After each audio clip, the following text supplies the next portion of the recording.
RTC కార్మికుల ఐక్యత. ఈరోజు అనగా 22వ తారీఖు నుండి ఆర్టీసీ నిర్వర్తిక సమ్మెకు పిలుపు ఇచ్చింది ఆర్టీసీ జేఏసీ.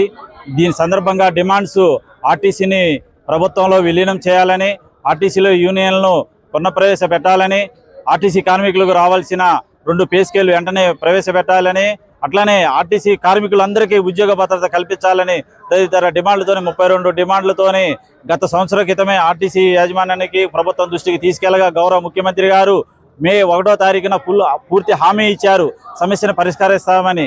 కానీ సంవత్సర కాలం అయింది, ఇంతవరకు పరిష్కరించలేదు. సమ్మె నోటీస్ ఇచ్చి కూడా 40 రోజులు అయింది. చర్చల పేరుతోనే కాలయాపనతో చేస్తున్నారు, కమిటీల పేరుతోనే కాలయాపన చేస్తున్నారు.